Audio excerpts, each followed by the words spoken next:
जय हिंद दोस्तों। इस वीडियो में बात करेंगे बिहार शिक्षक भर्ती को लेकर। देखिए, फाइनली सुप्रीम कोर्ट ने एनआईओएस से जो डीएलएड किया था उसको भी बाहर कर दिया है।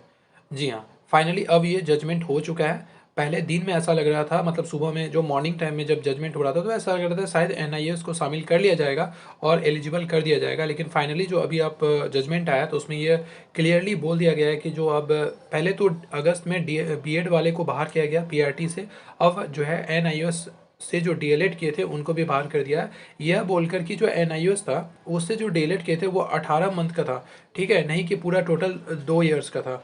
और उसके बाद क्या है, हाँ, उन कैंडिडेट को दिक्कत नहीं होगा जो ऑलरेडी सर्विस में थे तब वो किए थे। यानी कि जैसे सपोज मान लीजिए अगर कोई कैंडिडेट है वो ऑलरेडी सर्विस में है किसी गवर्नमेंट जॉब में और वो वहाँ से रहते हुए, सर्विस में रहते हुए एनआईओएस से किए हैं तो वो प्रमोशन ले सकते हैं। मतलब ये साफ साफ ये सोचिए, आप समझ जाइए कि जो फ्रेश कैंडिडेट है उसके लिए एनआईओएस जो डीएलएड है उसमें सुप्रीम कोर्ट ने साफ साफ बाहर कर दिया है और वो एलिजिबल नहीं है। अब देखना ये होगा कि जो बीपीएससी फेज़ 1 में टीआरई 1 में जो बहुत सारे ऐसे कैंडिडेट हैं जो कि एनआईओएस से डीएलएड करके आज ज्वाइनिंग कर चुके हैं और सर्विस भी दे रहे हैं स्कूल में।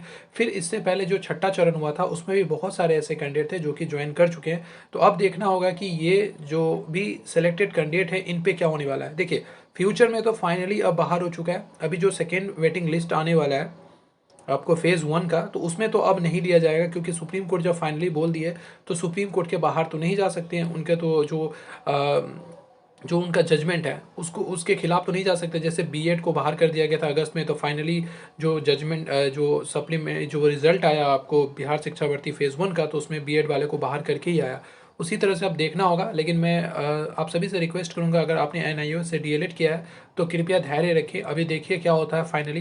अभी कुछ भी कहना मुश्किल है। हो सकता है कि ये जजमेंट आने के बाद लागू हो, यानी कि आज जो जजमेंट आया था आज के बाद से किसी भी तरह का ज्वाइनिंग नहीं होगा डीएलएड वालों का एनआईओएस के थ्रू, मतलब जो भी किए हैं। ये हो सकता है, अब ये देखना है क्या होगा।